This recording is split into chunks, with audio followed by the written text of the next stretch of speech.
I recently published a video on how to build this massive quad gold farm for Minecraft Bedrock edition, and a lot of you guys wanted me to build a storage system / item filter for this exact farm. This item sorter will sort all the items that you get from my gold farm and also will smelt all the golden swords into gold nuggets.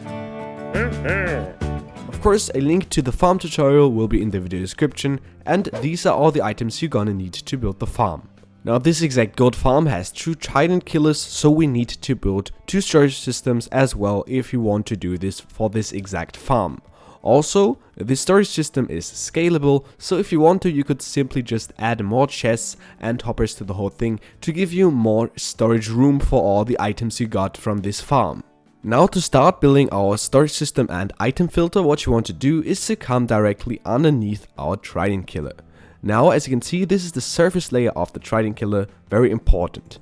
Then, as a first step, what you want to do is to build 2 blocks down like this and 1 to the side. Then destroy these 2 blocks, place a hopper facing towards the block, and then a rail on top with a minecart with hopper. Then you want to go ahead and remove the rail, and on these 3 sides you want to enclose the minecart so you won't be able to push it out or something like this. And then you can go ahead and you want to place 1 more block right there, then a temporal chest right here, and then destroy these 2 blocks and place hoppers instead, all facing towards the chest, looking like this. Now what you want to do is to place 2 temporal blocks like this. Then you want to place 2 more blocks right here and destroy this one. Now we want to go ahead and we want to place hoppers all facing towards the row of blocks we placed. Because now if we remove the blocks, the hoppers will still be facing this side, and this is important for the function of our item filter. Now everything should be looking like this. You now want to come underneath your line of hoppers, and there place a block right here and then a double chest like this. Now you can just go ahead and place more double chests below that double chest. This depends on how much storage system you need per item. I recommend using 6 for the first time. If you see that you need more or less, then you can change that later as well. So now remove the block and just do the same thing for the 2 other cells. So 6 double chests right here and 6 more like this.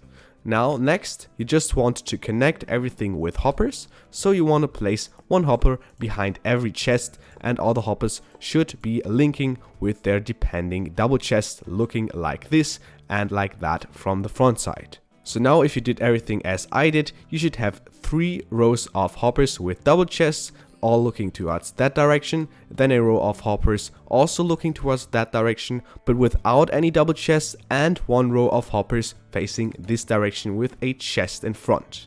Next, we'll need to integrate some redstone to our system. In order to do this, come to the back side, and there you want to place a block behind the first hopper that has a double chest in front of it, so like this.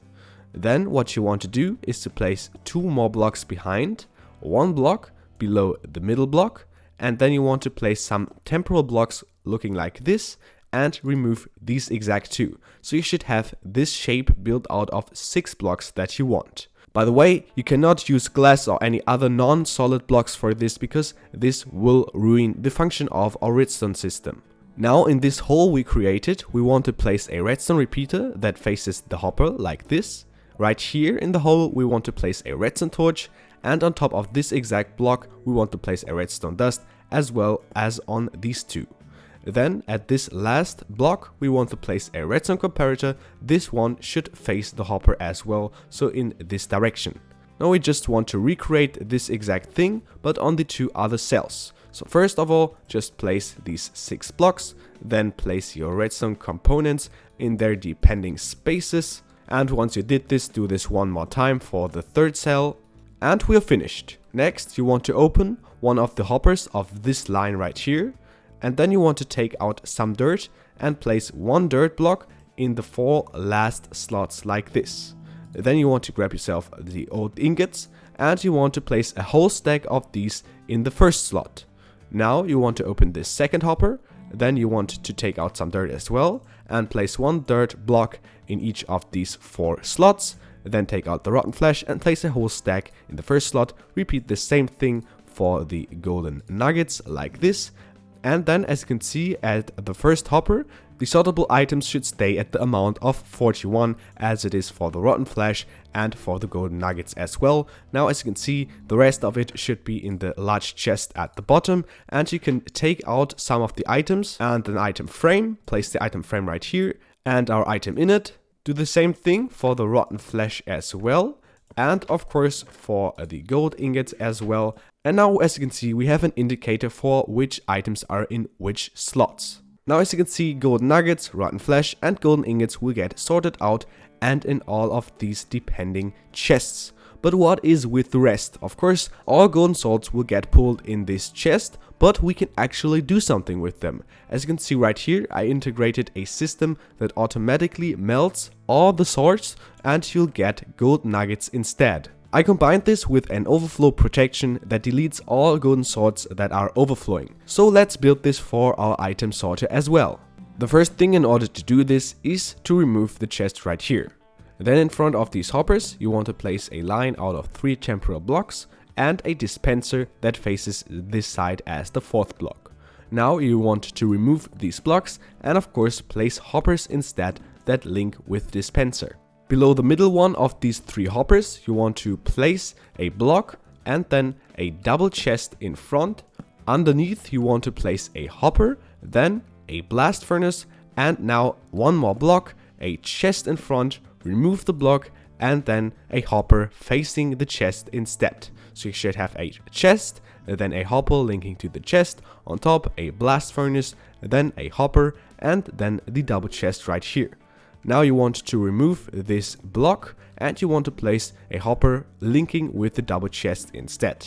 What this does is very simple. This hopper will pull out all the items of this hopper right here, but if the hopper is full, then all the items will get transferred to the dispenser where they get dispensed out.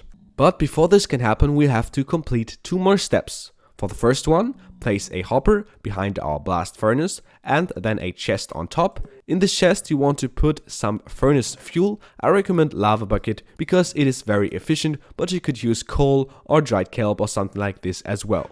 Next, come in front of your dispenser, place a block right here, then 3 blocks around and 1 below, and destroy the first one. Then you want to place a lava instead. This is the lava source where all overflow will get dispensed in to get destroyed. Now lastly, you want to go to the dispenser again, but to this side. There you want to place 1, 2, 3 blocks, then 1 block below the middle one, and you want to destroy this block right here. And then you want to place 2 more blocks like this and destroy this one. So you have this exact shape. Now in this spot you want to place some redstone dust. Right here you want to place a redstone torch. And in this spot you want to place a redstone repeater that faces this direction. As you can see, this will create an automatic redstone clock. If you want to shut this off, then you can place a lever right here and flick it. However, if your farm is running, I recommend having this whole mechanism on, because then all the overflowing stuff will get deleted and will not clog up our system. Now let's test our host system, shall we? So let's turn on our gold farm and the trident killer of course as well, and let's see our results. Now as you can see, all the items will get sorted in the appropriate chests and all the golden swords will get melted to gold nuggets right here. Again, if you want to, you can easily expand this whole thing by just taking some more chests and hoppers and placing them in the same fashion as always below. Then I hope this video helped you and you built a good storage system for your gold farm. If it did, then please don't forget to subscribe and turn on the notifications for this channel. This would help me very much and I appreciate all of your support. If you got any questions, you can leave them in the comment section or on my Discord server. Link to it is in the video description. And then I hope we'll see us again in the next video. See ya!